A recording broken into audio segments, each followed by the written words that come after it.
Alright, what's up guys? So, Trinity Retro has uploaded a video titled Just the Robot's Disastrous Downfall Full Documentary. Yeah, because it really does even, maybe there might be some things that mentions like his lead up to the moment where he decided, yeah, it'd be a smart idea to defend a pedophile, for her actions and then blame the victim. Yeah, because that makes a whole lot of sense. I'm like, yeah, you could tell he didn't really watch a whole lot of court shows growing up. It's like, how many times did you see where a judge blamed the victim? Because I'm like, if so, then yeah, that judge needs to be canceled too. But anyways, yeah, man, it really trips me out because, like, so for those that are new to my channel, Just a Robot, he's somebody where it's like, you've seen him at one point in time. I'll admit, he was doing good for himself. Like, he was growing, he was rising through the ranks. I would probably have to say, like, out of all the different commentary channels that I knew of, yeah, he was the one that had like a rapid rise when it came to, like growth when it comes to content creating, but he also had a lot of controversy. And you look over the years where it's like he's been called out for being racist, sexist. What are some other things? Being a bad friend. What else? And then it's like, yeah, then with the stuff that he's being called out for now, where it's like defended a pedophile, stalking people at VidCon, and not 1 year but 2 years.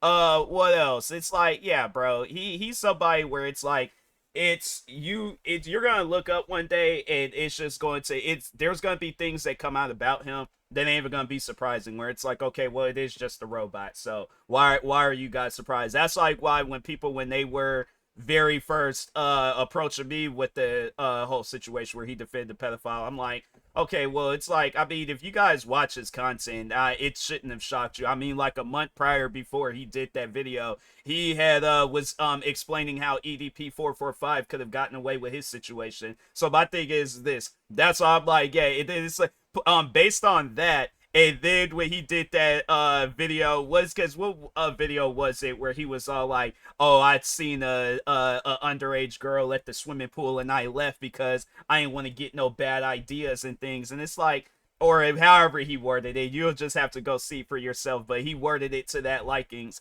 And it's like, yeah, bro, you can't escape the allegations. I'm like, yeah, it's something where I'm like, yeah, it wouldn't surprise me if he ended up being the next Cinnabar and stuff. So, but nah, yeah, let's go ahead, check out this video. Make sure if you guys haven't, go subscribe to Trinity Retro. And with that being said, many YouTubers and content creators alike have found themselves oh instantly yeah, and Mini Lad, permanently yeah. cancelled for the inexplicable sin of communicating inappropriately with a minor. And when one YouTuber took it upon himself to defend another creator accused of those very acts, and then even took it a step further and tried to raise up that accused creator, needless to say, it didn't end well for him. Oh yeah. Don't you see how bro, you have pinned your channel to the reputation of someone and you've not even reviewed all the evidence? What is wrong with you? What's wrong with your programming, Mr. Robots? This is just a robot. His response, like, I don't remember what it was, but it's something that's just off the wall. Like, that's the thing. You can call him out for some stuff. Like, let's just lay out a scenario. So, like, let's say he's in a courtroom for bank robbery or something like that, right? So the judge is like, that it's against the law. You robbed this bank. Why did you do it? And he's like, yeah. He was like, I get that. I understand that it's wrong, but my shoes was untied.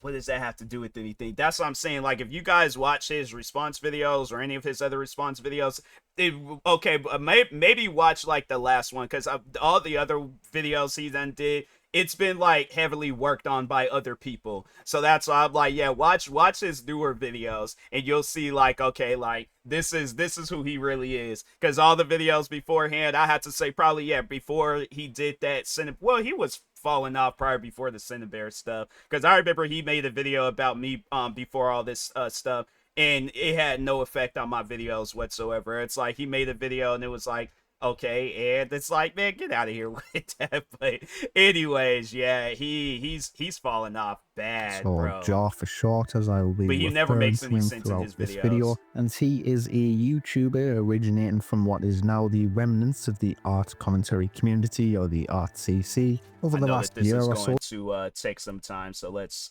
speed it up. They got a sleep timer on YouTube now. When did they add that? Let's see, at 1.5 it.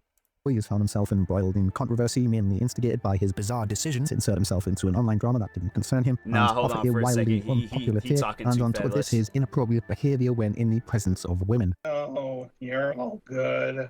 You can finish it up tomorrow, in fact. Yeah. What a cute little pussy.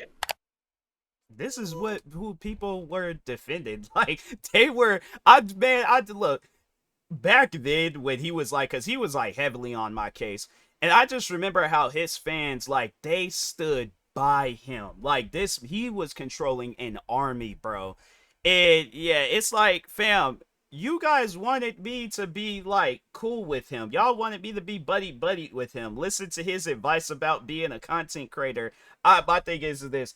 I guarantee and I promise you, if I listened to any advice from Just a Robot, I wouldn't be here today. Most of Jar's earlier videos on YouTube can be characterized as right-leaning social political commentary, with a particular focus on anti-SJW content and a cringe robot voice to boot. Whoa, great job, feminist. You actually almost got me to agree with Fox News. The robot voice kind of fascinates me looking back in retrospect, that this saw even any sort of minor success back when the commentary community was dominated by edgelord content from the likes of Leafy is Here, H3H3 and iDubbbz TV. Nevertheless, these videos would shape Jar's early success on YouTube, and he was able to curate a small but dedicated fanbase. Jar seemed to have a particular affinity for the popular British commentary channel at the time, Grade A Under A, and he made a series of videos defending Grade in his ongoing feud with the reaction channels. This is part 1. Yeah, that was so that's how me and him, how we came across each other. Well, it wasn't through Grade A Under A, but there were videos that I did on Grade A Under A, because at the time, being him and Tyrone Magnus, a person that does reaction videos, they got into some drama. I remember I kind of added my opinion to the matter. And then but it wasn't until Jinx had did the whole situation with Jax Films, or like when their drama had went down, and then yeah, that's how me and Just the Robot's paths had crossed. But On Tyrone Magnus's response to Grade A Under A. These videos would actually prove to be Jar's most successful at the time, so it is understandable that he made a full series of them. However, looking back, most of the points that he presents are effectively just rehashed points that popular commentary channels were also pushing at the time. And I just couldn't help but notice that some of the jokes in these videos are just excruciatingly bad. Bad guy. My god. Next you're going to say that he eats babies or something. Now, it may seem like I am nitpicking a 9-year-old video at this point, because I basically you know what I would love to see? Just a Robot do stand-up comedy.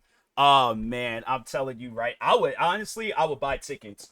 You guys, here's the thing. You think I'm playing? If he was all like, oh, I'm going out to like Seattle, Washington, I'm doing like this countrywide tour or something, and one of the areas is Washington, I don't care how I would have to do it. I would make sure of it. I'm buying tickets to the to a show. I'm front row. I'm making. I'm having. Bro, I'm telling you right now. I'm getting every camera. I'm recording off of my phone. I'm getting my GoPro camera. I got this Canon camera. I need to charge the batteries to it. I'm telling you right now, that would be the fun. It's either, the thing is this, he would either surprise everybody and it will be a good show, or we're all going to see him live in action and stuff where he's just saying some off the wall things that don't make no sense, and people are in the crowd looking at him like, what are you talking about? Like, but I think it is important to highlight, because Jar has a very specific pattern of behaviours when it comes to approaching drama type content that doesn't directly involve him, and this pattern of behaviour will become quite relevant as this video progresses. Jar has always had a pretty complex relationship with the rest of the RTC, and he has been entangled in several dramas over the years with other creators in this space. It's worth noting here that the RTC back in 2016, which is where this section will begin, was a very, very small niche corner of the internet consisting of a large circle I of didn't small... really know too much about. Because I tried to distance myself the best that I could away from like Just a Robot, his fans, anything that he had going on. So when all the stuff had started going down between him and like with the Cinebear crap and all that, there's all this like new information from like people that he was getting into it with, fans of his, where they're telling me stuff about him and things, like friends and all that. So I'm learning all this information because it was from like 2016 to 2020 where I was like actively getting into it with them. Then from 2020, kind of like mid 2020 all the way up until last year when all that stuff had went down, Like, so the next time I had, before that, the next time I had seen Just a Robot was when he did his video on me where he was like, where is TMossBoss right now? And he was just doing that. So he's like, oh, TMossBoss, he's all successful right now. Like, he's growing and things. Like, he's gaining subscribers and fans. So let me make a video on him so I could like try to get some of that. And it's like, yeah, bro, nah. At that point in time, I think Just a Robot, because I hadn't seen nothing of his. His fans had disappeared. They wasn't harassing me. He was getting called out for stuff. Not serious like with the Cinnabon, but he was getting called out for some stuff. So, but yeah, that was like the last time I had seen anything Just a Robot related was that video. And so, and I didn't react to it until what was it, like a couple of months ago or something like that. But anyways, but yeah, it was like that you just see all the different stuff that he had going on. It's like, dang, bro, like, you just don't know how to let things go. You don't know how to just accept things for how they are and just move on with your life. Like, nah, you gotta talk on stuff that don't even matter. But Creators. In 2016, Jar uploaded a video titled Commentary on 11 Pokemon That Could Destroy the World. To summarize, it's a pretty self-explanatory reaction of a video made nearly a year previously by GCPM. It's a pretty uninteresting video by all accounts. The whole thing is kind of just ridiculous, but what it did was initiated a shitstorm of infighting within the RCC, as they created Doodle Tones would enter the fray in defense of the original creator. So this is Just a Robot. Enough said. Insert your own low-hanging fruit here if you please. As said before, he's normally a political commentator who covers the general stuff. Feminism, MGTOW, social justice, you know, the works.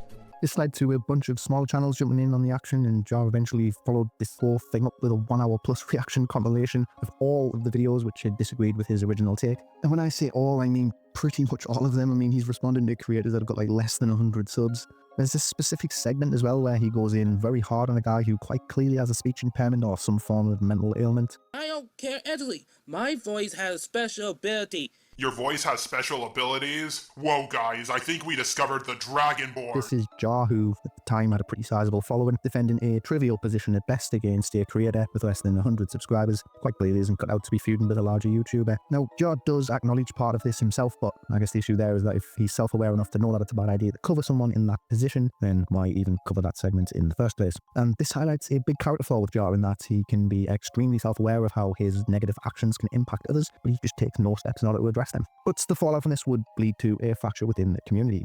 Jar kept up his ongoing feud with Doodle Tones and aligned himself with a group of commentary channels spearheaded by Dark Scythe, another creator within the RTC with a kind of leafy is here type edgelord persona thing going on. But this was alongside Mr. Medica, also known as the Internet Aristocrat, and they were referring to themselves as the Alt-CC. And the whole thing can basically be simplified into more conservative right-leaning creators taking issue with younger left-leaning creators appearing on the scene. Doodle Tones, who found herself at the centre of most of this criticism, was often criticised from within these circles for her fascination with fetish culture and art. She would receive quite a bit of backlash pertaining to a diaper fetish group chat, which Mr. Medicare discovered that she was a part of. Maybe is it that? ABDL, Adult Baby Diaper Lover Role-Playing Group?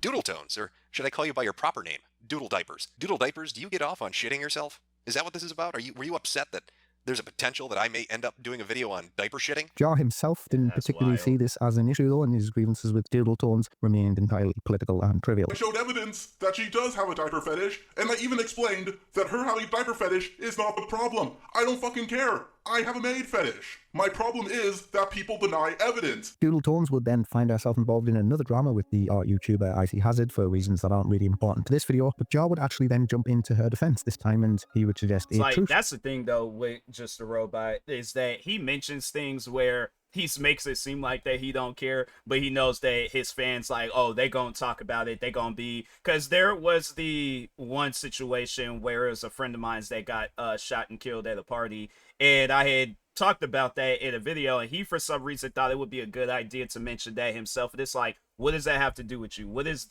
me losing a childhood friend of mine to have anything to do with our, like, if you want to keep things political? It's like, then how is that a political topic? What is that even being mentioned by? Because it's like, but the thing is this, if you look at any like political debate, like you could go back like all the different presidential debates and things, and they keep it politics. They keep it like, okay, it's like how, like anything like country related, if they're talking about stuff about these people's personal life, it's like, what does that have to do with politics? And you'll hear where like those them like moderators and stuff, they were like, okay, keep it politics. why are you mentioning that? Why are you talking about that? So yeah, he knows what he's doing when he mentions things and talks about stuff. That's why it's like, yeah, when you're a content creator and you've been a content creator for some years, you pick up on things like that. So yeah, it's something where it's like, yeah, he can make it seem like they, oh, it's like, oh, it don't matter, but it's like, okay, then why even have it mentioned in the video if it don't matter? It's like, you as a content creator, and if you claim to be a creative content creator or whatever and stuff,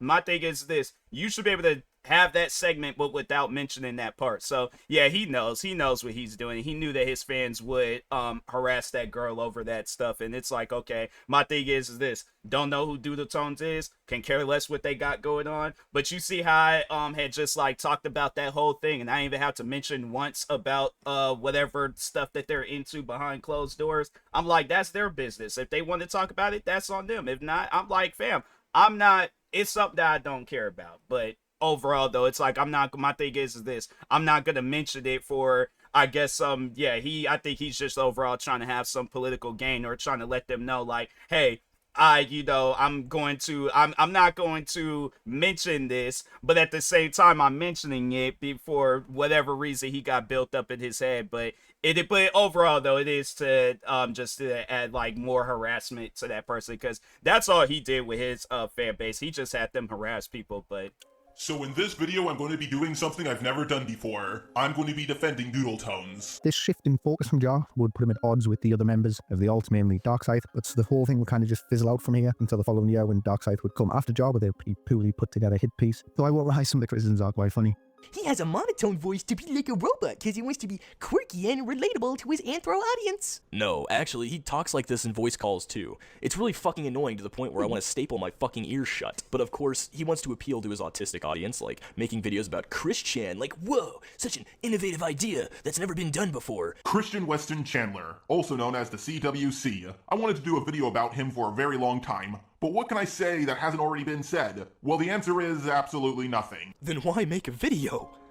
What's the point? Overall, though, there wasn't really any substance to any of the allegations put forth, and Jar's response did a pretty solid job of putting the whole thing to bed, and he would refrain from engaging any further. Now, over the course of the next few years between 2018 and 20... That's his thing, and nobody understands him, and it's like, no, you just... The thing is this: because he even did a video, I think, where it was, where I was, he was talking about me, where he was all like, TMossBoss doesn't understand Just a Robot. And it's like, no, I choose not to understand you. You're the one that doesn't understand people. You don't understand people's thought process. They don't want to be bothered, but for some odd reason, you're like, well, I want to have a conversation with you. I don't. Like, that's the thing that you're not understanding. Go do your thing. I don't want to be involved. Jar pretty much kept himself mostly out of drama outside of some pretty minor spats, which we're not really going to go into, and instead he focused his efforts on his political content and media reviews. But as 2020 came around and the COVID lockdowns came into effect all around the world, the RTC, like most of the YouTube communities, saw a surge of new creators and spectators making their way into the space. One such newcomer was an artist by the name of Toby, who built a pretty strong following, though her time on the platform would be short and encased in drama from the get-go.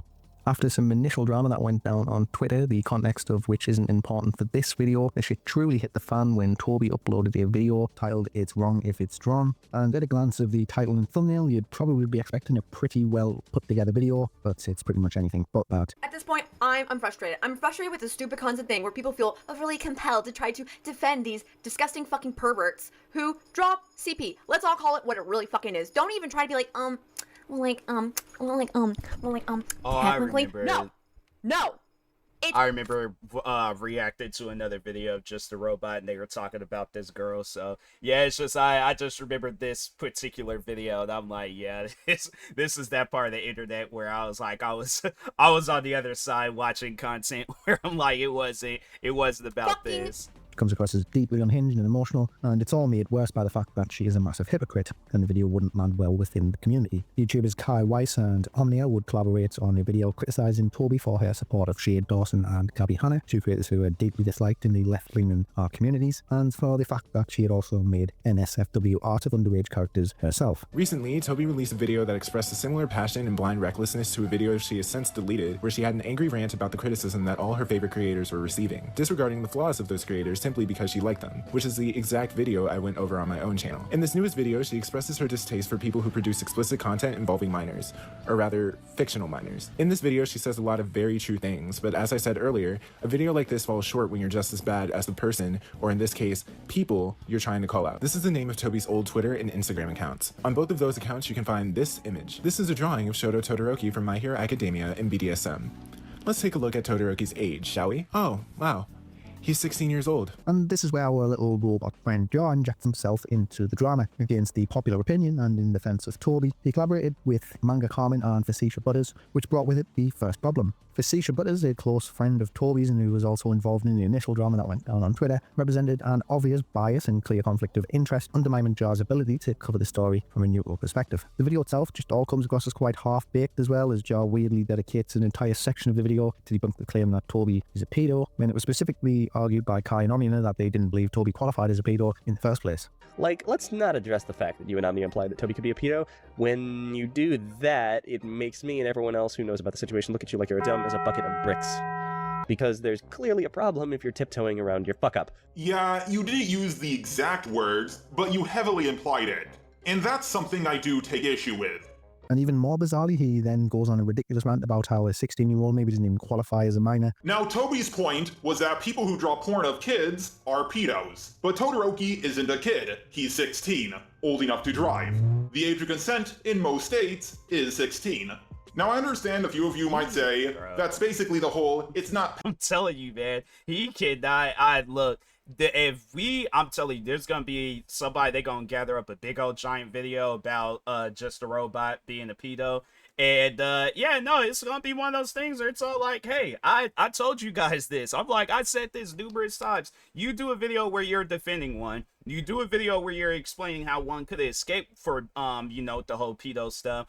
What else? And then you're talking about like the age of what? Oh, your version of age of consent and things. It's like, yeah, bro, but it's one of those things. Yeah, my thing is, it's like, yeah, he claimed he either has or had, I don't know what the situation is now, but he claims he has a girlfriend. I'm like, yeah, what's her age? Because I'm like, yeah, bro, you ain't, at least with me, maybe with other people he might have them convinced, but with me, nah, he ain't. I'm not convinced. I'm not convinced at all. Pedophilia, it's a like the more and more I hear him talk about that stuff, it's like, yeah, bro, he's gonna mess around and say some stuff where it's going to be in a call where it gets leaked out, or some messages, whatever the case may be, or even it's gonna probably be some people that know him for real, like they know him IRL, and they gonna be like, yeah, he would say some things about minors where it's like, yeah, bro, you need to be facing a sentence in prison. Yeah, argument. Fine, I get that. Spectators were quick to call out the flaws of Jar's positions in this video, with the comments on the video summarizing the issues quite well. Jar acknowledges the backlash by listing the video and following up with a response where he quickly backtracked and clarified some of his positions. Luckily for him though, most of the hate quickly changed focus as pressure began to mount up again against a stubborn Toby. She would eventually fall to the backlash and delete her YouTube channel and Twitter shortly thereafter. I feel like this situation kind of represents the first big career misstep for Jar. With all of the attention that was on the Toby drama, this just led to a higher degree of scrutiny than he was normally used to. And so in his case, the surface level observations and bare minimum research wasn't really going to cut it anymore. Thankfully for him though, another YouTuber's misstep was about to provide the perfect opportunity for him to up his game.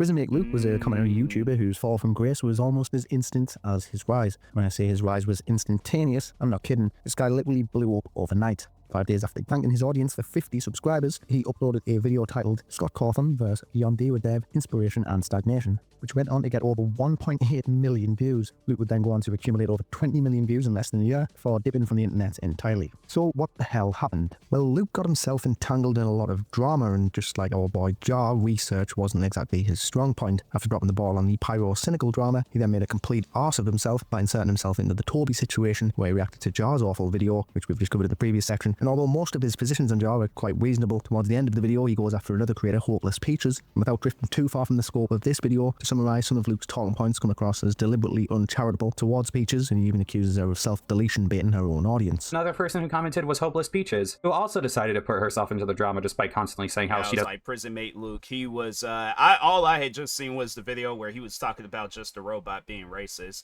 and I'm like, that I have to say, like, I don't know, I guess like his you know, what his research process was on that. But it's like, you very well could ask anybody of color that's dealt with Just a Robot. Yeah, there's definitely been some racism detected, you know, within him and stuff. Because my thing is this, what that just doesn't even make any sense to me, where it's like your fans are racist but you're not racist.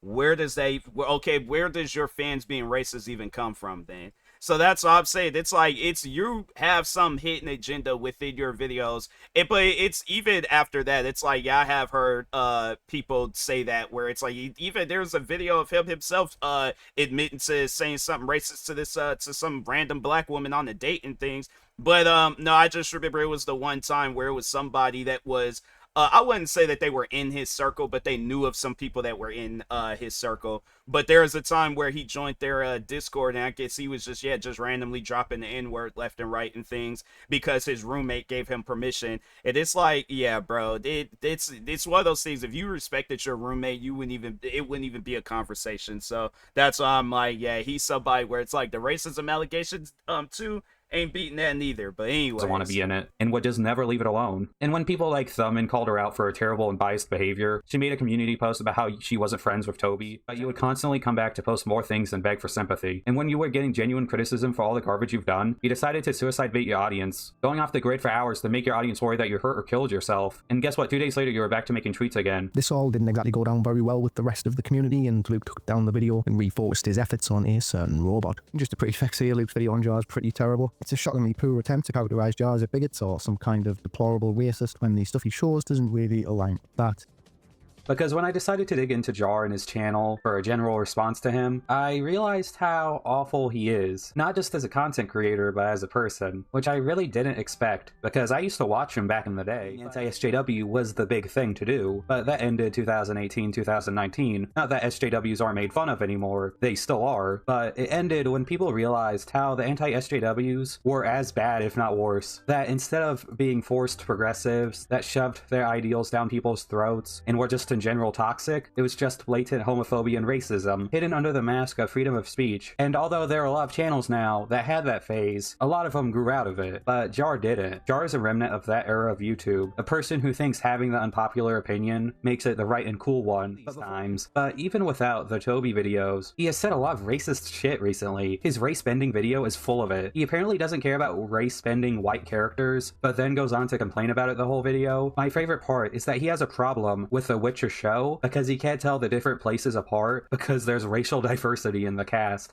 Let's just go with the argument, it's a fantasy world, they can do whatever they want. Well, because they make every town and village look like New York City with how diverse it is, I never know where the Witcher is in the show, because every place looks practically the same. If one kingdom was more white or one kingdom was more black, I would at least know where the Witcher was. Now, I will say this, many of Jar's past jokes surrounding race and culture come across in bad taste and probably wouldn't fly as well today as they did back in 2016. She is correct, I am not always white. In Tuesday mornings, I'm Mexican. On Wednesday, I'm Jewish. I hate it when that happens. And on Friday nights, I'm black. Rather than take a more measured approach and just look to hold Jar accountable for some of the questionable things he has said, or even just exert an apology, Luke goes straight in with claims. Thing is this, let's say some really crazy stuff, like I guess like racism wise, yeah, let's say like Just a Robot, he went on some rant about somebody and called them the N-word.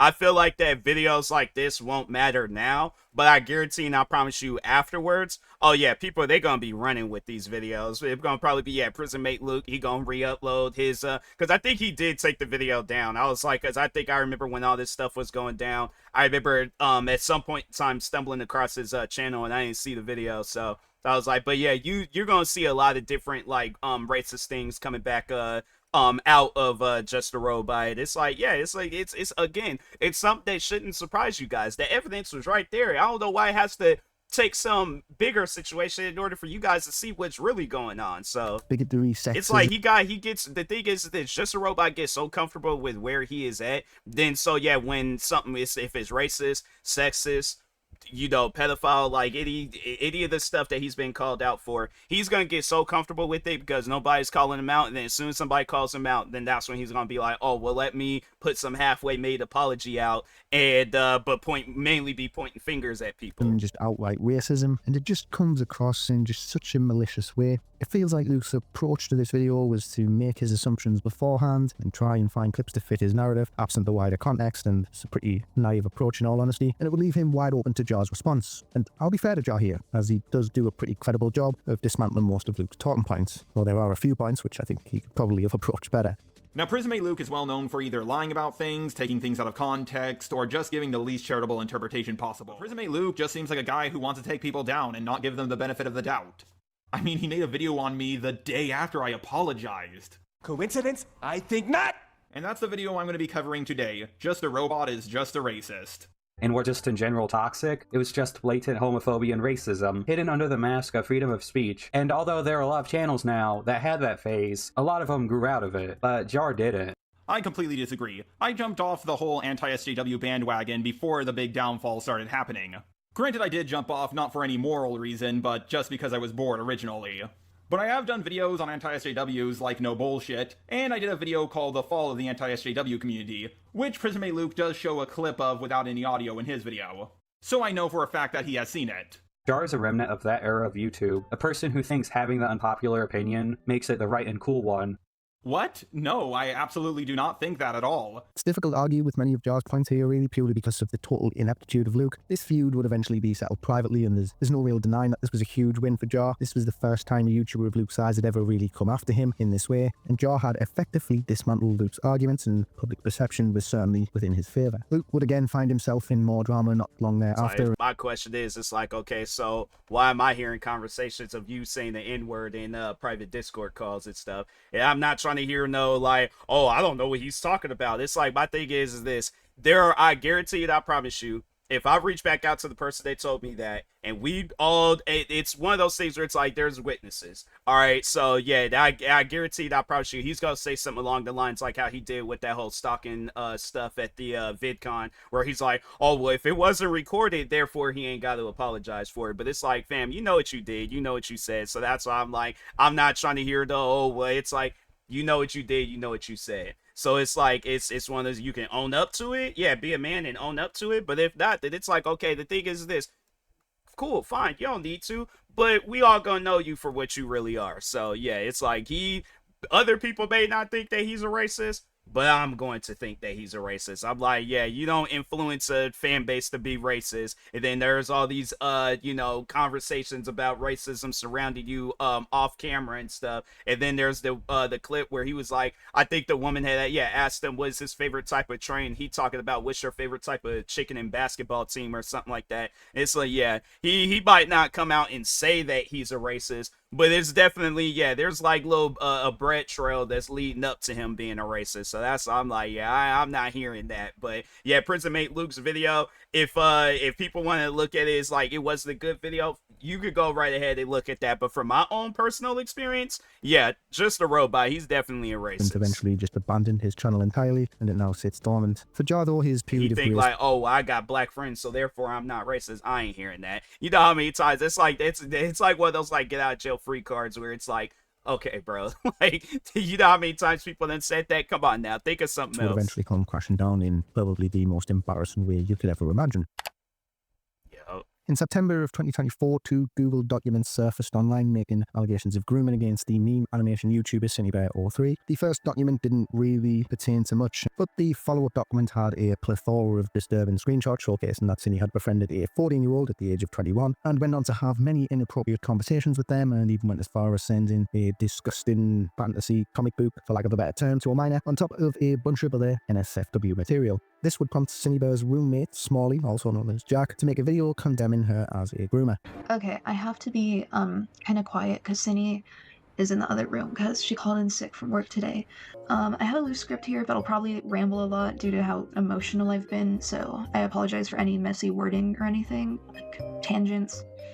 Cine's victim making a video about your roommate there in the other room. That's some wild stuff. I mean, at the end of the day, do what you got to do with things. But yeah, I ain't never heard of that before. Filed a comprehensive document in the description detailing everything that Cine did with them. In all honesty, I still don't know the extent of her actions. Like, This situation would be quickly picked up by the commentary community, and Cindy would be heavily criticised for her actions, and she would respond on Twitter acknowledging the situation and then even follow up with a video admitting to the accusations. I've been an irresponsible content creator, and I've been acting inappropriately towards my fans. This alone is enough for me to realize I need to make sweeping changes to how I conduct myself and how I interact with my fans. But the most serious thing I've done is I've groomed a minor. I became friends with a 14-year-old after I made a mental note to myself to not become friends with minors again, and I overshared with them. So with all of that in mind, it pretty much comes across as a cut and dry, open and closed case, right? Well, not according to our guy Jar, as in possibly one of the worst decisions I think any YouTuber with a sizable following has ever made. He released a video titled The Cinebear03 Rabbit Hole, where he proceeds to defend Cindy's actions and showcase his complete ineptitude when dealing with a serious situation. He bizarrely focuses the majority of the video arguing the definition of grooming and whether what Cindy did constitutes as such, seemingly entirely oblivious or ignorant to the fact that the behaviour displayed by Cindy was in itself highly disturbing, regardless of anything else. On the one hand, I am happy she admitted to it so fast, but on the other hand, she groomed a minor! I could go over the proof in the doc, but the drama seems like it's already over. Proof of what she did came out, her roommate talked about it, making the situation blow up, and she admitted to it. Everybody, including Cindy, seems to be in agreement that she's a groomer, but I think a lot of you want me to be as transparent as possible and go over the two really big docs. I've seen a lot of false information get spread around about this situation, and I want you all to understand exactly what's going on, because let's be honest here, most people aren't going to go through two massive docs. The only one defending Cindy at all is Kumo. And let's be honest here, he's a guy who everybody hates, so if anything, he probably made the situation even worse for her. The guy is an absolute contrarian, and many people consider him to be a troll. Clearly, he's just doing this to stir up drama. But as I was working on my Cindy video, I kept on going back and changing a lot of things about it. And once I finished my video on Cindy and looked at all the evidence I had lined up,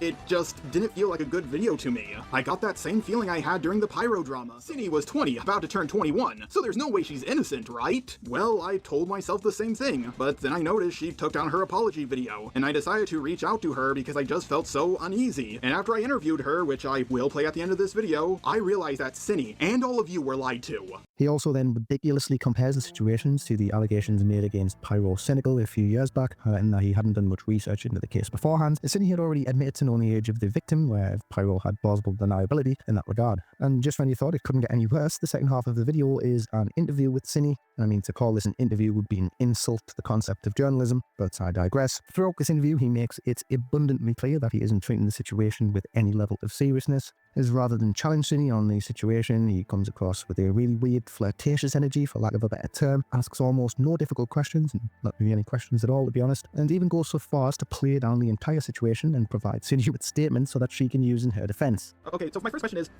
did you actually look at the docs at all? The first one, yes. The second one, I didn't get a chance to. It was made, so that Jack could upload his video, as far as I'm aware. Oh, okay, I'm pretty sure it came out the same day as me making my, like, the one that, Enno made, I'm pretty sure, was made on the exact same day that I recorded my apology video. And you know, the thing is this, like, I was a fan of EDP 445, like, before all that stuff had went down. And, yeah, it was like, there was even a video I had, it was like the best of EDP 445. I remember I reacted to that video. Video had, like, I think it was like it was over 100,000 views. And I'm saying this because, like, the thing is this, a fan of him. After all that stuff had came out, my thing is this, I had two choices. I had two roads to go down. Go down the road of defending him and keeping the videos up and all that stuff, or go down the road of taking down the videos and having it where it's like, if he reaches out and he wants to, like, get in contact with me, he wants to do an interview and all that other stuff, can't do that. I'm like, my thing is this, you're already going down. I'm not gonna go down with you, all right? I ain't defending none of the stuff that you're behind. I'm not defending any of your actions. It's one of those things where I'm like, I have to do the right thing. So yeah, I took down the videos. I was like, yeah, I'm just gonna have to cut the loss on those videos. Video probably would have had maybe still would have been in the 100,000 like, you know, range, but yeah, it's still one of those things where I'm like, yeah, bro, I'm not trying to have it where people come to my channel and then they're like, oh, you're a fan of EDP 445, and it's like, how do you how do you feel about the stuff that he's being called out for? I'm like, not trying to have that conversation. So yeah, that's why I'm like, yeah, it's one of those things. I don't watch his videos. I don't be subscribed to none of his channels. I'm like, it's one of those things. I'm not even cool with them, but I had to cut all ties with them because that was the right thing to do. You would think just the robot, it's like, okay, you would have that same feeling, with the situation, but it's like, nah, bruh, you just, not only you trying to like gain views off of the situation, but it's like you're also trying to gain some sort of relationship out of the girl. And it got to the point where he creeped Cinderbear out. I'm like, do you know how crazy you have to be to creep out somebody that's already being canceled for some stuff? That's wild.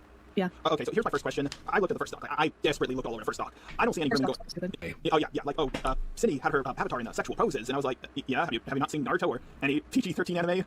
It was so ready to tear into you, and this was the day. This was the day I was going to upload it unlisted for my Patreon supporters, and it was going to go live tomorrow. But then I decided to fact check one more time, just make sure everything was correct, and I've had this feeling for a while, like something isn't right. And after looking at everything, I realized what you did was bad. Very bad. If you were you better thank your vagina. If you had a PP, you would be, oh man, it would not be good for you if you had a PP. Oh man. Yeah, but people are more forgiving when women do this. I mean, we've tried so many times with women. Like we gave you guys the right to vote. 10 years later, Great Depression. Coincidence? I think not. God. But yeah, like I don't think you're a groomer. I think you were. Bro. It's and the thing is this. It's like, I've seen this, but it's just every time it's just cringy because it's like, what are you talking about? That's why I'm like, fam, if you wonder why people don't want to be bothered with you, it's because of how you talk. Like, it's something where I feel like it still hasn't clicked in his head. Like, you're not a normal human being. Like, you need help, bro. You need legitimate professional help. You need to either talk to a counselor, you either need to talk to a therapist, psychiatrist, somebody that could help you, because you got some stuff going on where it's like, it's not normal, bro. It's not. Friend who you lived with for years convinced you that you were a horrible person. You started thinking you were a horrible person, and you cracked underneath the pressure and decided to say something in a video that made you look really, really, really bad. And I'm guessing you didn't fully grasp what the word groomer meant, right? Maybe he just forgot about it, and then people were like calling me a dick writer. Well, you are that. Let's be honest here. I've seen how much you coom. Rude, but anyway. Come on, you're a coomer. You're like a super coomer. Like I've seen some of the stuff you've drawn. Don't remind me of what everyone's seen. Fuck. All right. But I'm gonna give you some advice, okay? No. You don't want any advice? Okay, fine. Okay, number one, you're gonna have to take the L on the way you were talking to the 14-year-old, but you have to make it clear. Oh no, definitely. Yeah, you're gonna have to do that. There's no, like, listen, I had a 14-year-old like, hey, I'm a big fan of you, and I want to make you happy, and I was like, no, I know where this is going. This is a fucking honeypot situation. No, thank you. Me like talking about the medical thing and like. Was it a hypersexuality? If you. Listen, I'm not gonna force you. I'll say what it is as long as it's like not gonna make you uncomfortable. Just like I said in the chat that like I can't masturbate. and, I don't want to do that. What do you mean you can't masturbate? I don't feel anything. Yeah, like, can I tell you the worst part about being a guy? This was in that in the video where he was like the Cinnabear rabbit hole video, the one he uploaded onto his channel. Because I know there was a video where he said that it got leaked out, and then he had to put this video together. God, it's like, why was this a conversation? And it's just, it really confuses the life out of me, where it's like, if you're trying to do an interview, and it's like, you can look at like interviews where like, because all right, so like let's just use I think because OJ Simpson, he was interviewed after his whole thing and stuff. Was that a question? Like, is that just something that I don't know about? Because I guess, like, if I'm interviewing somebody that did something, like, crazy bad and all that stuff, I'm not going to be asking them personal questions like that. Maybe, like, a personal question like, what was your upbringing like? Like, what was your life like growing up? So I guess I could try to figure out, like, how do we lead to this moment of you being a groomer or a pedophile, whatever, and things, and if they tell me some stuff, I'm like, okay, well, that leads to my next question, then so, but it's like, you're talking about stuff that's irrelevant to, that's all. I'm like, yeah, if people, the thing is this, if you still call it yourself just a robot fan in 2025, I'm like, you got to be questioned too. I'm saying, because that's not normal. That you have to pay extra for mayonnaise? No. Sorry, that's. Oh God, I missed Jack. All right. Okay, so I'm at the pool, just relaxing. Oh yeah. 16-year-old girl shows up in her bikini. I realize I have to get the fuck out of there right now because, like, I'm not going to be paying attention. I'm going to daydream. I'm going to look in her general direction, and then suddenly a situation is going to happen. So I realize, like, whenever I see a 16-year-old girl in a bikini while I'm at the pool, I'm like, well, time to go home. Yes. Oh my god. Yeah. That's so weird, man. It's like, and you know, I've always have said this. I'm like, man, I wish I was like the dad or something of that 60-year-old girl. So just because if I know of him and I know what he's about, oh, I would have had him out there panicking. I've been screaming like, "Hey, what are you looking at?" I'm like, "What you over there thinking about?" and things. And just to see like that panic of him, I'm like, "Yeah, bro, that it's those types of things where I'm like, I would find so much like just entertainment out of it." Because I'm like, yeah, you know that he's weird, so it's like, yeah, I'm just gonna. My thing is this. I'm like, I'm going to, I guess, like in a way. I wouldn't call it like help, but like, yeah, it's one of those things where it's just, you know, yeah, you don't even need to be outside. If you carrying on like that, you don't need to be outside. You don't need to be at no swimming pool, none of that. But I'm like, I guess to any 16-year-old girl, if you see a guy that looks like Lord Farquaad sitting at the pool and he's like, he's like looking like that at you and stuff, and he's just acting weird at yeah, and I'm like, did you know, you know that you're in the vicinity of just a robot. So be thankful that you're a woman. Journalism at its finest, ladies and gentlemen. As you can probably expect, this video didn't exactly go down very well within the community, and in a further moment of insanity from our little robot friend, he for some reason had the misguided assumption that the British streamer Chud Logic would share his views on the situation, despite the fact that Chud had already covered the drama. And yeah, there's like, I think he was trying to like use Chud Logic's platform to I guess better his situation, and then yeah, Chud Logic, he called him out on it. I'm like, yeah, bruh, that ain't gonna work. condemned Cine already. But as this was entirely unbeknownst to Jar, he sent the video over to Chud, likely in the hopes that it would diminish the backlash that he was expecting. It would unfortunately for him have the opposite effect. This is what I'm saying. I don't think you need to speak to this Cinebear person. This is unnecessary. I don't think this is a necessary component to coverage because we've got so much information out there already. It was a mistake to have the conversation in the first place. But then having the conversation in this way is just like mind-boggling. I don't get it. I don't understand the logic and the mentality here of someone with a YouTube channel with 200k subs doing this. I'm blown away by how absurd this self-destruction is. Yeah, maybe he's sexually attracted to her or something, perhaps. Later in the stream, Jar himself would actually call in to defend his positions, and by defend I mean concede on almost every single point when pressed.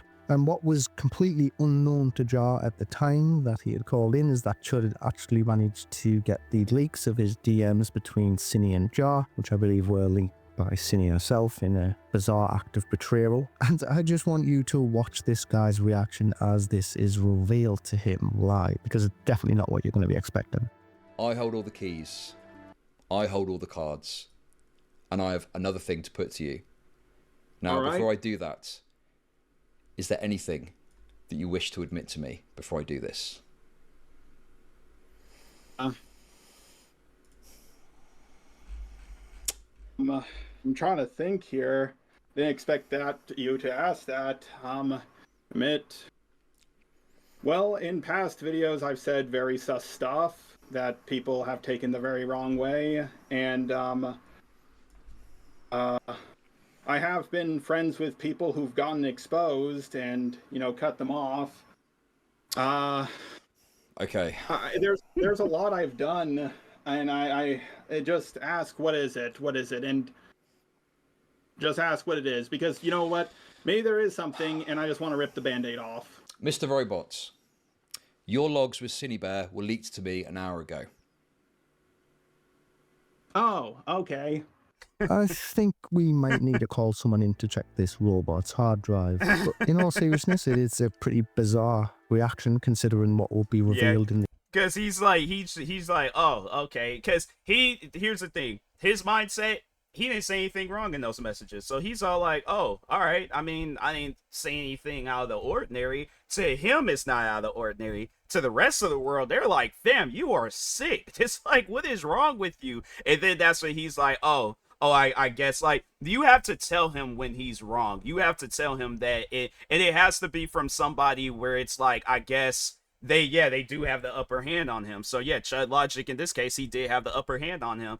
And that's when he's all like, oh, all right, I was wrong. And it's like, fam, why you sound like you're like I'm forcing you to say this? No, you need to know that you're wrong. You need to feel that you were wrong in this. But yeah, it's something where I'm like, yeah, Chud Logic, from what I heard, it was like, yeah, he's like the Judge Judy of I guess, like, you know, of this commentary or just overall content creating sphere and stuff. Like he's somebody where it's like, you know, you get on his bad side, like he is gonna go off on you and stuff. So yeah, he got on, or Just a Robot got on his bad side, and it's like, yeah, bro. Like, that's why I was like, with people, I just remember when all this stuff was going down, that was the first person, he was the first name that I seen, that I hadn't recognized. So, like, people, yeah, there was a couple of people that commented underneath my videos, they was all like, oh, Chud Logic just ended, Just a Robot. And I'm like, who's Chud Logic? What is going on? And so then that's when I seen all this stuff that was going down, and I'm like, wow. I'm like, all right, well, yeah, shout out to Chud Logic. These DMs, but it's simply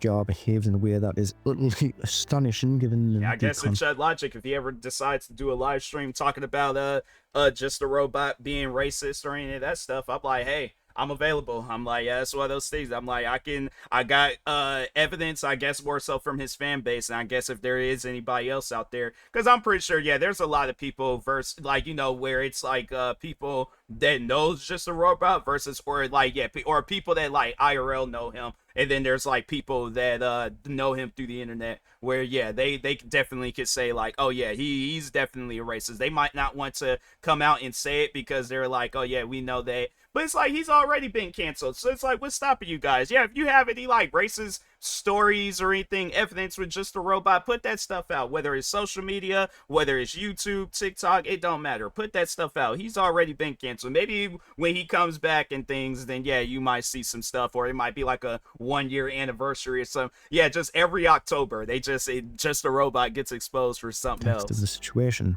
The whole interaction has just a weird vibe from the get-go, with it being clear that Jar hasn't really got a grasp of the seriousness of the situation, and many people were now beginning to speculate that he had some kind of weird attraction to the alleged. And this would be further validated when ridiculous exchanges such as, "Do you want to see my cock?" only to be followed up with a photograph of a chicken, were discovered.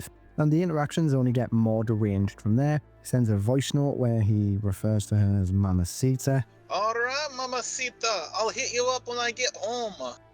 And perhaps the most damning is where he starts requesting sleepy time phone calls, and his rebuttal to all of this is quite frankly ridiculous. And he doesn't even deny that there's a sexual attraction there. I have no sexual interest in Cinny at all. But you do, okay, actually, let's say that. Go on. No, actually, I want to take. No. Okay. Maybe I do have sexual interest in Cinny. I mean, I'm a straight guy, come on. So I'm gonna walk back on that. So that makes it normal. Well, if that's the case, now I'm like, yeah, the lady that Charlize Theron was playing as in that movie Monster. Oh yeah, I'm like, yeah, definitely will marry her. Yeah, even though she went on a killing spree, killing men all across the country. Yeah, I can. What do the people be saying in comment sections? Oh, I can fix her. I can change her and stuff. Yeah, because I'm a man. That's what it's like, bro. You. It's one of those things. It's like, sit down and think about what you say before you say it.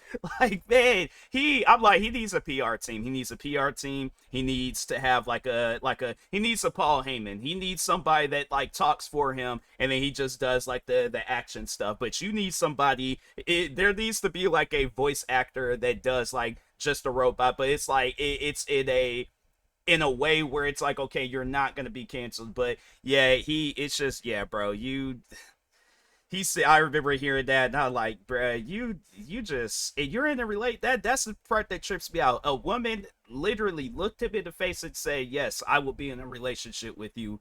It has to be fixed. It has to be. If we talking like Paul Heyman WWE stuff, it's fixed. It's fake. It ain't real. I'm like, nah, bro. I'm like, that's one of those things where I'm like, I have to actually see hard proof evidence. I ain't gonna go based off nobody's word. I have to see hard proof evidence, because I'm like, him being in a relationship is like Megan being in a relationship from Family Guy, where it's like, wasn't there an episode where they were so like, she started having like a mental breakdown about a relationship. She just started like doing one of those like laughing cries and things. I'm like, yeah, that's just a robot. Girlfriend, I'm not Now, outside of all of the weird shit, Jar just kind of shows that his moral compass is Like, yeah, fucked. that's I'm like, it needs to be like kind of like how they do on Family Guy, where they're like, shut up, Meg. And it's, yeah, you just say from time to time, you just gotta just say like, shut up, Jar. Like, you're not talking about nothing, just stop. He clearly demonstrates that he's biased towards Cindy for some unknown reason. Take, for instance, that he gives her advice on how to produce her own response video, and he asks for feedback on his video, which is covering her situation. And then he even goes as far as to ask her to create the thumbnail. Like, what the fuck, man? It's just totally absurd. But perhaps the worst of it all is the way that he builds this narrative of false hope. It's just quite sadistic, really. You just want it to be over. You want me to finish up my video as soon as possible. But it's better I get this right than fast. I just don't want you to deal with this anymore, and if I take my time with it, the sooner this will be over. Trust me, I'm working as hard as I can. I'm going by this as quickly as possible, and I'm very tired. I actually stayed up all night last night. I just got up from a nap because, like, I need to get this done as soon as I can, but I still need to simultaneously take my time with it. Just keep your channel up and keep your spirits up as well, because we will get out of this.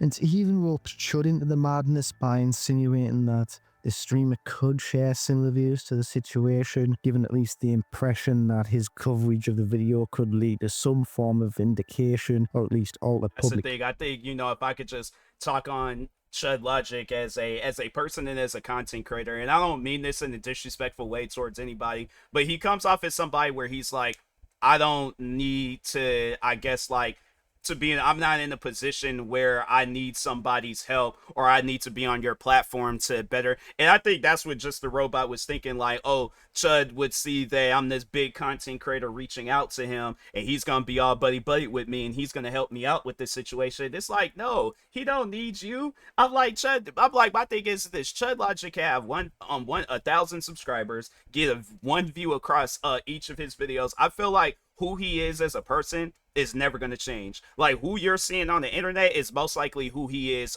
when it comes to like IRL, like interactions with him and stuff. So yeah, that's what I think about it, where it's like, just from the short period I've, like, I guess, like, knew or know of Chud Logic through this drama, just from what I've heard, yeah, people, they said nothing but good things about Chud Logic. So, and I've talked to a couple of people where it's like, yeah, they're like, yeah, he's cool. He's one of the good ones. I think he had some moments and stuff, but it ain't nothing like this. So that's why I'm like, yeah, it's one of those things where I'm like, yeah, it's still out there where I'm like, he ever calls me in for an interview, I'm like, hey, I'm all for it. So yeah, it's like, he's somebody, but that's the thing where it's like, I guess, like, if he were to confront me about some stuff like that Just the Robot called me out on, I'm like, look, bruh, I ain't got nothing to hide. You could ask me questions. You could ask people that know me, I guess, questions when it comes to, like, content. Well, that's the thing. I'm like, I don't really, I guess, like, there's like content creating friends that I do have but they don't really know about this drama and all this other stuff. So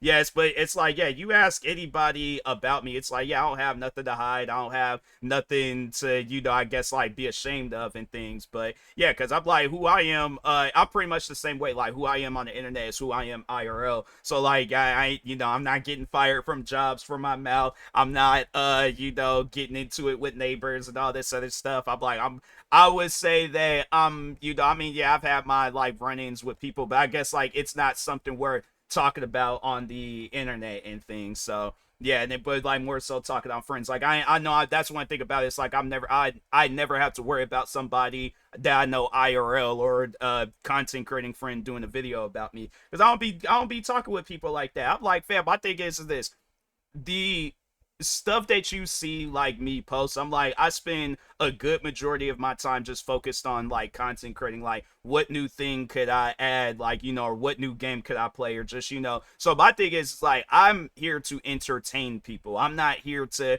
I guess, get people to accept me for who I am. It's like, you either do or you don't. So, but yeah, it's like with him, on the other hand, Just a Robot, it seems like he came here with the intentions where he wants the whole world to love him, and it's like, bro, that's not gonna happen. I'm like, the whole world, they ain't gonna care about you, bruh. I'm like, I guarantee that, I promise you, you ask some random man in freaking the UK where he spends his time on the internet, where he's watching all these different, where it's like car videos, try not to laugh challenges, what else, like you know, animal videos and things, what are some other things, you know, gaming videos. I guarantee and I promise you, he is not going to be spending his time watching Just a Robot talking about Cinnabare or any other crap that Just a Robot done talked about. So it's like, it's not entertaining content. So but anyways, it's like that stuff that, and that's the thing, it's like, it's okay if you want to do content in your likings, like content that you like, but at the same time, it's like, is that content that other people are going to like? And yeah,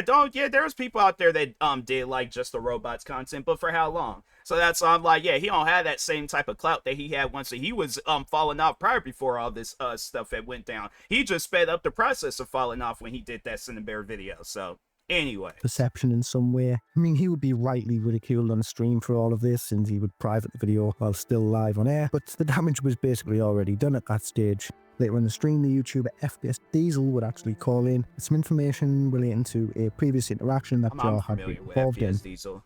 So, you know, I know you work with a lot of different artists and in many communities for your things, but you know, there was an artist that you had. I think he was in the same call, because I remember I did a interview with K Huck Cast. Shout out to her. But yeah, I think he was in that call. I don't know if he had talked. It's been a while since I did that call. So, but yeah, I was like, that was actually good. It was like, you know, it just felt like kind of just sitting down, just chilling with friends and stuff. So, anyways. And very interesting voice memos too one time. And you know, the funny thing is like you had started kind of a professional relationship with them, but then over time you started asking them to get in personal calls all the time and asking to hang out and be friendly. So I just find it a little weird that you were in some like quote unquote 2-year-long relationship. Now, Chud, I have a clip to share, and I will send this to you now. This is a conversation of Jar asking an artist for a thumbnail, and for some reason, this was how he responded. Now, the artist in question sent a GIF of a cat saying yes, but let's just look at the tone here, okay? I just think it's quite interesting. Oh, you can share your screen, your end if you want, because maybe that's easier. Okay, yeah, I actually have it up. Here we go. Okay. Right, what is this? Yo, you're all good. You can finish it up tomorrow, in fact. Yeah. What a cute little pussy. Tell me when you guys are done with the clip. I think we heard it from your end, Jar. Oh, you did? Oh, you want me to finish it? I mean, that's the whole clip. Oh, it is? Oh, it said there was some more seconds. Yeah, I was talking about the cat. That, again, same with the cock. That's just my sense of humor. That's the thing. Not everybody's gonna be in on your sense of humor. Like, and that's the thing where it's like, yeah, that's okay. Have people that are comfortable with your sense of humor, and that's the thing. You're not going to know who, and that's something where I'm like, that's just how I am. I wait for somebody to, I guess, you know, show me their sense of humor, and then that's when I'm like, okay, like I can add in on that and stuff. Because there was like one of my friends from high school where it's like he was black. Just gonna say that real quick, because I feel like people are like, if I don't say this, like people are gonna be like, whoa, wait a minute. So, but no, it was a black friend of mine's where me and him, we would call each other racist names and things. But that was our sense of humor. I remember he approached me. I think, what did he call me? It was me and another friend of, like, mutual friend of ours. And I was like, huh, okay. I'm like, you funny. You different, but I'm like, that's funny.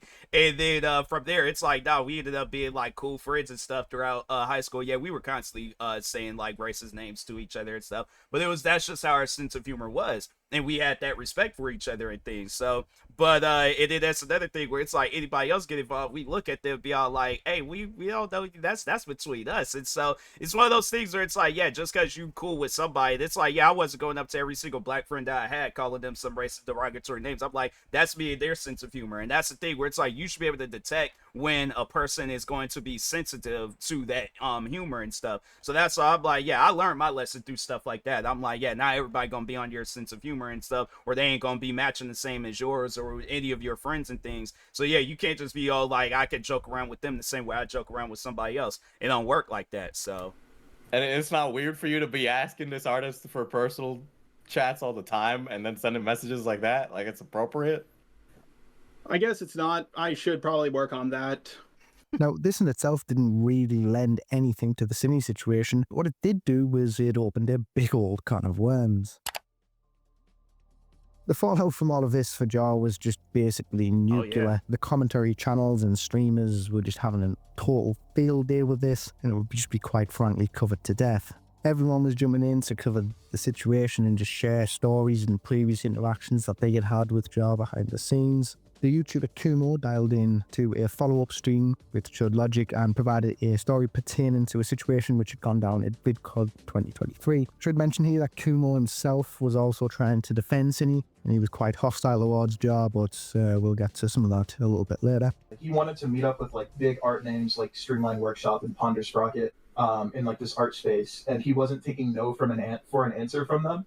And then he showed up at VidCon and like with a terrible fake accent and like spoke to them. They didn't know it was him, and then he like spoke in his real voice and walked away and scared the shit out of them.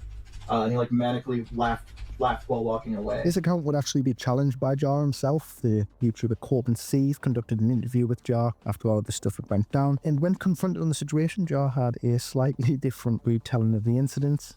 Yeah, I get that. So what actually happened was I sat down to eat some ice cream, and then I heard Ponder's voice, and I looked to my left and I noticed, that person looks like Ponder. And then I read the name tag and I was like, oh my god, this is Ponder. So yeah, that's the thing where it's like, if I'm not cool with somebody, you know, and it's like, yeah, he knew that he wasn't cool with them and stuff, and so that's why he walked up talking with some old fake accent and things. But yeah, if I'm not cool with somebody, like let's say if I seen Just a Robot at some event or something, I'm like, as long as he stays away from me, I'm staying away from him. I'm not trying to get no clips. I'm not trying to get no videos. I ain't trying to get none of that. I'm minding my own business. I would like to hope and think he would do the same. But yeah, it's one of those things where it's like, yeah, just based off of what I've heard, like his IRL interactions with people and stuff, I know that that's not going to be the case. So yeah, there might be a day where you see somebody in a TMossBoss hat that looks like me fighting Lord Farquaad. So it's one of those things where I'm like, yeah, it's like, just keep your distance, leave me, because I guarantee you, I promise you, he wouldn't have done that to no guy. It was like, let's say it been like some like heavier set dude built like 2007 Mark Henry, and they made it clear that they don't want to be bothered with him. Yeah, he definitely would have kept on walking. But it's like, yeah, Just a Robot with the sexist stuff. I think that he thinks that he has some sort of power and control over women and stuff. And maybe it's just a little conspiracy theory, but I do feel like he thinks that he's better than women and things, in just some like weird sexist way. So that's why I was like, yeah, or like, let's say she had been, like if whoever this girl is, she had her boyfriend sitting next with her and stuff, he wouldn't have approached her on no weird stuff. So yeah, he knew what he was doing. So that's why I'm like, I'm not trying to hear no defense or like, oh, I didn't mean it like that. I didn't mean, yeah, it's like you go and try to convince somebody else with that. I said, oh, are you Ponder Sprocket? She gave me a sticker. I shook her hand. I said, I'm also a YouTuber. And she says, oh, who? And I said, Just a Robot. She yelled out, oh my god. And I immediately let go of her hand. She says I squeezed it, but I distinctly remember letting go. Like, just letting go immediately because I didn't want it to linger. And then I walked away. And then when I got inside, I kind of laughed about it because of her reaction.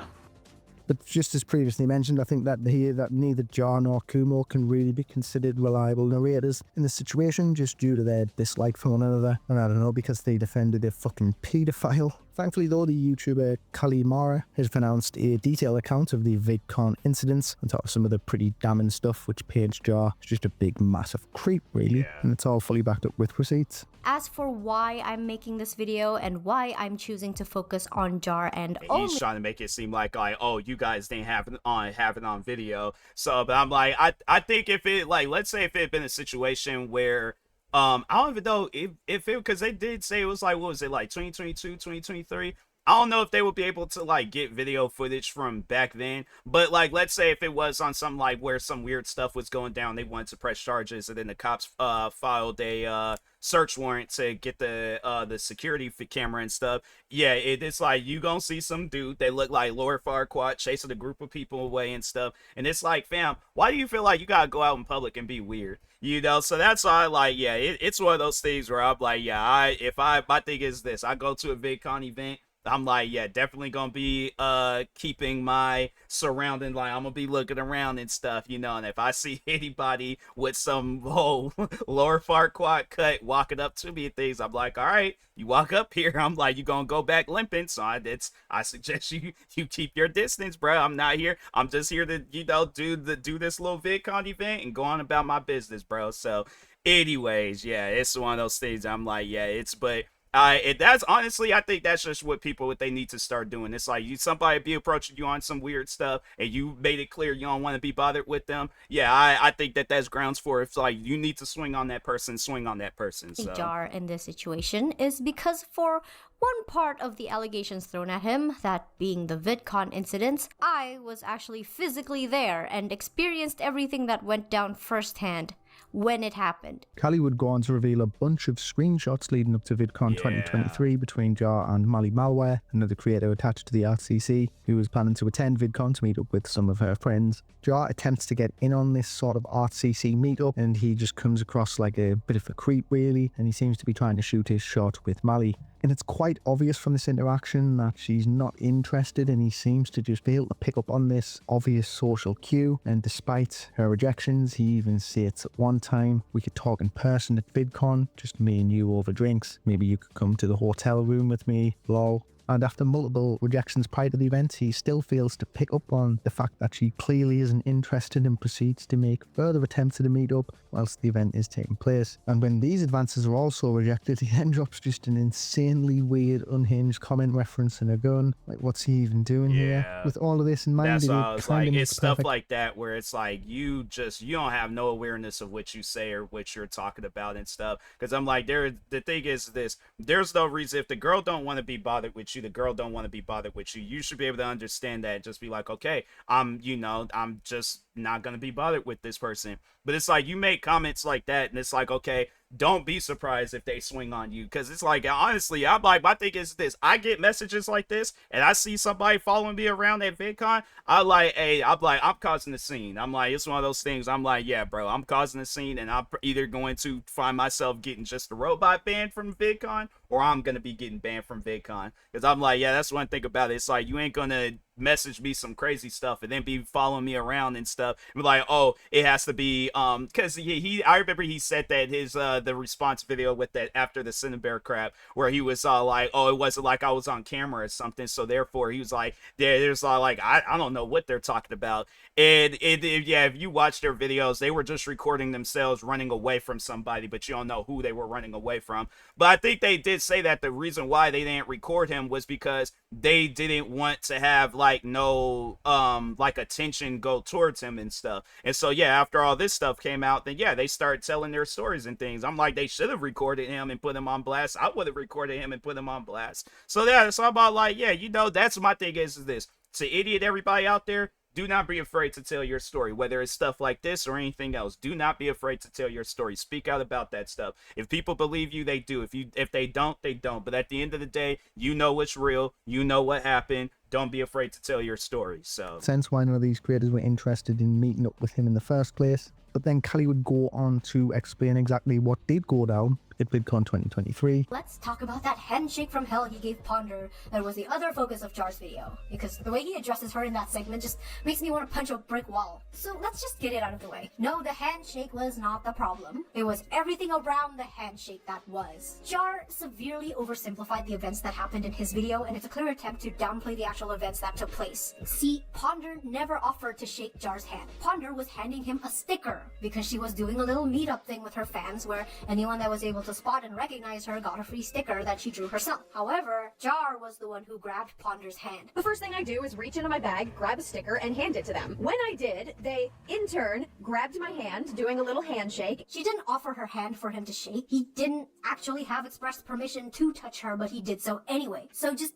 picture you're in a crowded space and you're talking to a complete stranger that just came up to you, and out of nowhere he just grabs your hand. I don't know. If you're a woman, you might be deeply disturbed by the notion, especially if it's an unknown man who's like twice your size, because Jar is twice Ponder's size. Ponder is not a very big person. Moreover, Jar didn't just shake her hand and introduce himself. He not only, according to another friend of ours who was there with Ponder and could hear him better because Ponder was sitting right next to the giant fan that was blowing these bubbles where we were sitting under, used a fake accent like he was trying to conceal his identity. All in all, the whole thing paints Jar as just a massive creep and seems to indicate that he's really just unable to control his urges when in the presence of women. He does, however, deny that these interactions are sexual and instead seems to consider them just as simply jokes. And he often leans on his I'm art. like, my thing is this. That you see me, I'm like, fam, I'm out here dapping up people and stuff. Like, I'll go. My thing is this. Yeah, let's see. People would see me at VidCon and they be all like, yeah, bro, I see TMossBoss dap up this girl. Like, he brought her in. Like, he did like one of them like basketball like handshakes. Her head went off up in the air and stuff. Like, pause, came back down, and then dapped her. Yeah, I'm doing stuff like that. I'm like, my thing is this. It's just, I guess, like, with me, it's like when I go out in public, I'm there to have fun. I'm there to make memories, you know, but on some, like, weird stuff, it's one of those things where it's just, you know, I guess, like, I can't really have too much to say on that because I don't be going out in public acting weird, you know. Like, if I am acting weird, it's like stuff where it's like, okay, like, I'm having fun with my friends, you know, but it ain't on no stuff where it's like I'm creeping people out and things. So I feel like, yeah, there's like that, like, being weird where you're creeping people out, and then it's being weird where it's all like, oh, you know, I might like talk really loud and then, like, you know, scare my friends, but it's like we laughing about that stuff because there's all like, you know, what are you doing this? So yeah, it's like, but it's like, I feel like it's funny how like that question can be used for both situations, but it's more so one of those things where it's like, I guess, like, for me, they're asking me that because they're a lot like, you know, it's like, nah, you acting wild right now. And so, but yeah, it's like, but having fun,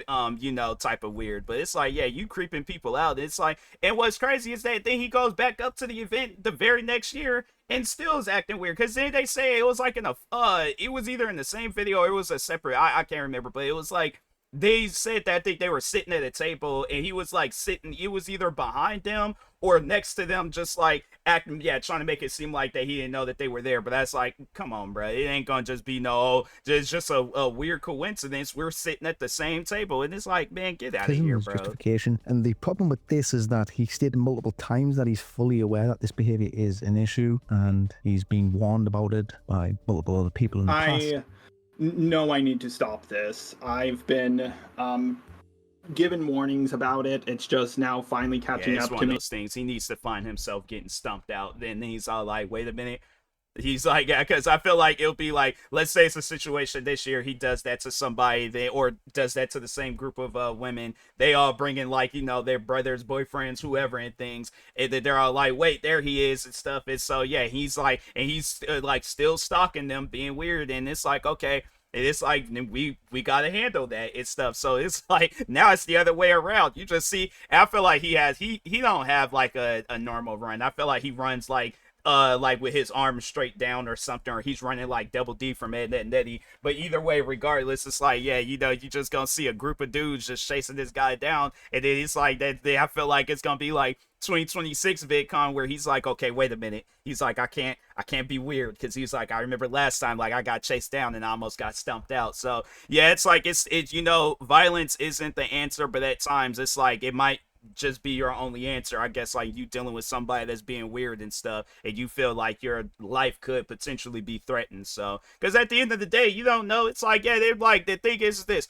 You let your guard down that one time, the next thing you know, something done happened. So, yeah, he might try to downplay and be all like, oh, I'll never do anything. How do I know that? I'm like, if you being weird, following me around places, how do I know it's like you're not going to do anything? What are you following me around for in the first place? So that's why it's like, yeah, bro, it's one of those things where it's like, if it, on some like, you know, jokes aside, like not him getting stumped out, but yeah, let's say it ain't even at VidCon. You're following somebody that you know from content creating. You don't know that they're packing. They go and they are like, hey, bro, what you doing? What you following me for and stuff? You there trying to crack jokes and be funny and trolling and all that. And then it's like, yeah, now they done pulled out a weapon on you. So now what you gonna do? That's a question that I would like for him to genuinely answer. And it's like, hopefully by then it snaps in your head. You need to leave people alone, because it very well can be like that. You might want to downplay and say, oh, that'll never happen. And I guarantee and I promise you, people that have said that that'll never happen find themselves in them very same situations. All right. So yeah, maybe it's a situation where it's like, yeah, it's going to get handled right then and there, or it's a sign you need to leave people alone. But this is something that is my like one of my biggest character flaws, and it's always been my style of humor, and I don't know how. I'm going to try to get better, but sometimes I think, can I even do that? So if you're aware that behaviour is an issue, it's kind of up to you to simply address it. Now, you're probably thinking that this would be the worst of it all. Well, you would also be wrong.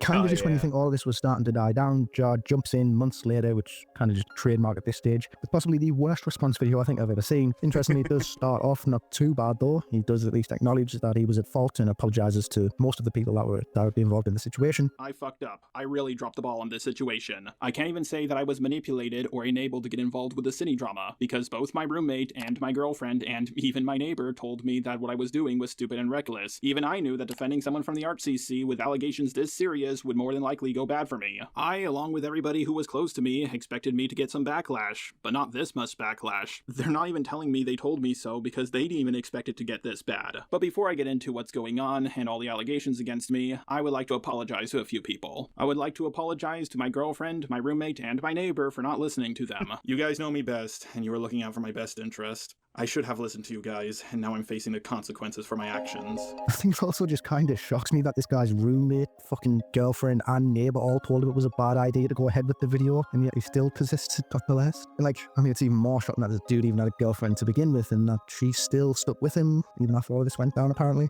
Unfortunately for Jardo, it kind of rapidly all goes downhill from here. He again asserts the point that he doesn't believe that Finney is a groomer, which obviously at this stage was basically irrelevant, as he continues on by bringing up countless just irrelevant talking points which don't really pertain to the situation at hand.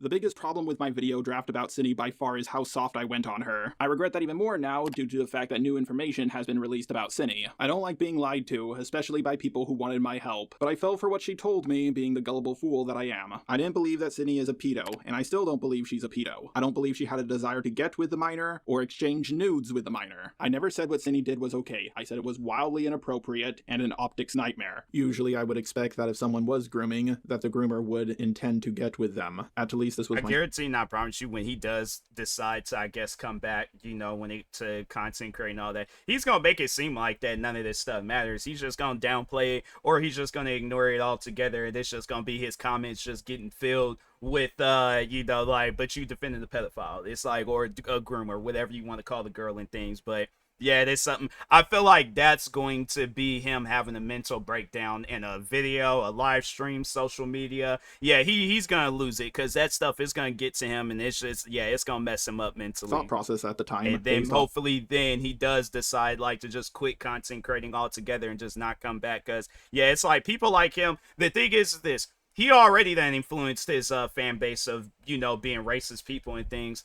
I feel like he'll come back, and then they'll, you know, fans will see like, oh, okay, like he did this, so it's okay then. It's like, oh, it's like people ain't talking about it no more. People are not. So yeah, it's something where I'm like, nah, bro. If you ask me, he don't need to be back when it comes, or needs to come back when it comes to content creating. But Anyway, of all the other grooming cases I have seen. I didn't believe she did what she did out of malicious intent or to hurt anyone. And in a move that just completely bewilders me to this very day, JR goes on this ridiculous self-deprecation campaign where he just brings up a bunch of embarrassing details from his past that, quite frankly, nobody ever really needs to know about. The allegations of me simping for Cindy are false. I can understand why someone would believe I was simping, especially if they didn't know me as a person. I'm gonna be real here. Me saying wanna see my cock, followed up by a picture of a chicken, or me commenting nice pussy when someone shows me their cat, are common jokes I've made multiple times with multiple different people. I can't believe I used the same cock joke on the same person twice. The only compliment I gave her was calling her Mamacita. Here's the audio clip. Alright, Mamacita, I'll hit you up when I get home. As you can clearly see, I was making a race joke, not actually trying to hit on her. When I do hit on women, I don't put on a voice like that. I can't believe people thought this was my attempt to sound sexy. I talk to both men and women like this, it's just how I joke around. For example, here are a few audio clips I sent to Akumu, not to be confused with Kumo. Me and you, man, we're gonna make some magic together. Kumu, trust me, our team up on YouTube is going to result in Yaoi being drawn of us. It's going to be great. Yes, Yaoi, boyfriend lover. Let's be real here. If I said this to Cindy or any woman, I would never hear the end of it. But do you see yourself saying this to random people and things, you know, because, yeah, they're going to look at you and be like, huh? Wait, what? Like, you're going to get called out. But it's like, it is just funny because he's again trying to make it seem like it's like, oh, you know, it's me and my friends. It's like it's okay then. It's like I can, you know, say whatever and do whatever. But it's like, okay, but you're talking to random people. You're talking to people that are not your friends, so they're not going to be okay with whatever you're saying to them. It's like, that's what I'm saying. That self-awareness, like he lacks that a lot. I'm gonna be honest here. I think telling someone we're gonna make some magic together and that people will draw ship art of us is a lot more sexual than saying wanna see my cock and sending an image of a chicken. I also have ship art of me and another YouTuber. It's Manga Common, who is a guy. It's Rule 63 versions of our avatars kissing in underwear. Now, the whole world pretty much knows what I jerk off to. I have no desire nor romantic interest in getting together with Manga Common. If I had art like this commissioned of me and Cindy, oh my god, I would never be able to get out of this. I also said this to her in our interview, which was the first time I ever had a call with her. Okay, here's the thing, I'm way more sexist than racist. At least you're admitting to it. Oh, you know, you're a woman. I'm gonna be honest here, being sexist towards women, even if it's done in a joking way, is not a good way to get them to fall for you. As more and more DMs between me and other women got leaked, people start believing that I didn't simp for Cindy, but I was simping for every woman I've ever talked to. I heard some people saying, oh, maybe he just talks to every woman like this. The truth is, I talk to every person like this, both men and women. It's just how I joke around. Here's some friendly advice. Telling a woman, want to see my cock and sending a picture of a chicken is not a good way to pick up chicks. If I truly believed it was a good way to pick up chicks, then I would have pursued every woman I sent this to romantically. But aside from one, I don't think I pursued any of these women. Yeah, I did send this to my girlfriend as a joke, but we talked for several months before we actually got together. I didn't send it to her as a pickup line. I legitimately just thought it was funny. One of my thumbnail artists even sent out this voice clip. What a cute little pussy. I think it's pretty clear from my tone of voice that I'm making a joke. I'm not actually drunk. But here's the context as to why I sent that voice clip. Cat the cat spelled with a K instead of a C. Next time you leak something out, make sure to edit your reaction. Saying Lamau implies you thought it was funny, not creepy. Some people have accused me of sending the chicken image to get out of sending my dick when someone says no to me. Then why is it that of all the examples I found, is there no one saying no to me? Pretty much every single questionable DM of mine has been leaked, so there should be at least one image of my joystick. I'm not going to send a picture of my dick over the internet. Arguably some of the most ridiculous of it all is when he addresses the creepy interactions between him and the other female creators behind the scenes, and he just tries to dismiss the entire thing as just humour and use the pathetic argument that he behaves this way with everyone. I mean, does that really make it okay though? And obviously the problem with this position is that he is seemingly just completely ignorant or oblivious to the fact that everybody else sees this as creepy and just deranged behaviour, but he just didn't seem to see it that way. Overall, Jar's response video just rings hollow. Didn't go down very well with his own audience or the wider commentary community. I feel like these two comments, although polar opposites in context, summarise why this video was doomed to fail from the get-go. Jar seems entirely oblivious to the real reason why people have issues with him, and just until he comes to that realisation on his own, he's unlikely to ever make any real significant change to his behaviours. And well, of course, the fallout from all of this is being catastrophic, even almost. Yeah, bro, he's then lost thousands of subscribers from both channels. Like, no, both of his channels. I remember the last time I checked, I don't know what the channel is at now. The secondary, because he has like a secondary channel where I guess he was uploading some stuff on there. And that channel fell under 100,000 subscribers. His main channel fell under 200,000 subscribers. And it's like, yeah, bro, it is bad, bruh. It is bad. It is like, fam, what did you think was going to happen? Like, that's what I'm saying. Like, my thing is this. I think if he would have properly did that apology video, if he would have never did that video in the first place, or at least read the evidence first, then did the video, my thing is this. All this stuff that he's going through right now, never would have happened. All right. And so, yeah, you did these things to yourself. And it's like, yeah, bro, you can't blame nobody besides yourself. It's like, you can point fingers. You can say, oh, well, my roommate wasn't home at the time, so I couldn't go over the docs. It don't matter. This is your channel it's not you and your roommate's channel. My thing is this. That's one thing where anytime I've done a YouTube video or a podcast episode, TikTok, Instagram, whatever, I'm not relying on roommates. I'm not relying on family. I'm not relying on friends. I'm not relying on neighbors, the family pet, neighborhood pet. I'm trying to think of some other random citizens, okay, of America. I'm not relying on nobody. My thing is this. As a content creator, I know when I'm doing right and I know when I'm doing wrong. I am not going to do a video defending a pedophile. It makes no sense. Why would somebody do some stuff? Just a robot. He's all like, no, I want to do some stuff like that. I want to do things that's out of the ordinary. Yeah, this ain't one of those things that's out of the ordinary. It's something that it's like, it is career ending. Okay, so yeah, bro, it's just, I just think that was dumb on his part. It's like, yeah, bro, you ain't fit to be a content creator. If there was like a mental test thing when it came to content creating on like whether I should do it, there might be a thing where it's all like, there's a ask like AI, ask Chat GPT. Like, can you generate a mental test? Mental content creating test for me and see if I'm fit to being a content creator. I guarantee that I promise you Chat GPT is gonna like, yeah, you cook, bro.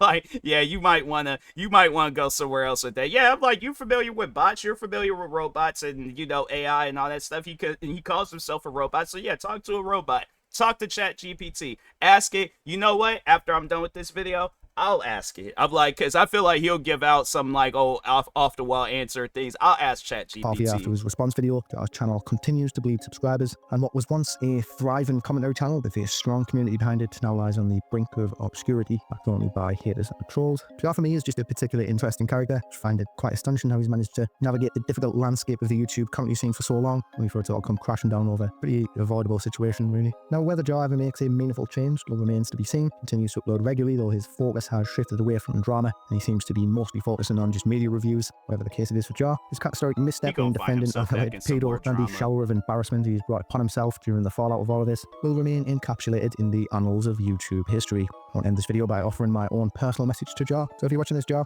take some time off the internet, man. Reflect on your character flaws and just work on yourself. And when you are truly ready to make a real comeback, for the love of God, please don't produce any more damn media reviews, because nobody wants to see that shit. Set yourself into a lot of drama. Just make a shit ton of videos, because it's quite frankly comedy gold.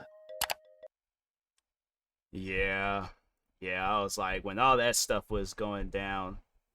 Oh, dang, that's messed up. But yeah, I was like, when all that stuff was going down, it was just, man, I don't know what he was saying. Oh yeah, that's what I was like, yeah, Chat GPT. Let's go ahead, Chat GPT. Ask it real quick. So, how can I ask this? Was it right for the YouTuber just a robot to defend Cindy Bear? I think that's how you spell her name. 03. Yeah, let's just see. Searching the web. It's going through YouTube. What's this other one? Oh, it's just going through. They're like, here's a recap. Oh, they even had like a video where it just all this stuff that popped up. So there's like, what just happened? Error while searching. It had like a whole thing generated. What just happened? That's crazy. It had like a whole thing. Yeah. That's weird. It had like a thing pop it up, and then there's like, it's okay. So it generated. Okay. Yeah, because I was like, I don't know, what was it there. All right, so there was like, it was widely considered a mistake for YouTuber Just a Robot to come out defending Cinebear 03 following public revelation that she had engaged in explicit conversations and shared graphic artwork with a 14-year-old while she was about 20 to 21, admitting behavior that many commentators categorize as grooming. And so yeah, it's one of those, so was it right? All right, so there was like, from a ethical standpoint, many say I don't even know what that word is, but overall they're saying no. And I'm like, that's one of those things where I feel like Just a Robot, he would have asked this and he's like, okay, well, he's like, ChatGPT, it's not agreeing with what I'm saying, so therefore he's like, nah, bruh, I'm just gonna come up with my own answer and stuff of what ChatGPT said. But anyways, yeah, man, it's one of those things where it's like, yeah, he definitely needs to really sit down and think about like who he wants to be as a person and as a content creator, and if it still is in the same likings of who you were before all of this stuff, and you still want to, because that's what overall led up to this. It's like who he is, who he was before he did that Cinnamon video, and if you still want to be that person, he ain't gonna last long on YouTube or just with overall the content creating sphere. So anyways, with that being said, yeah, make sure if you guys haven't, go subscribe to Trinity Retro for more videos like this. Like, subscribe to me too, and I'll talk to you guys later. Thank you guys for watching, and peace.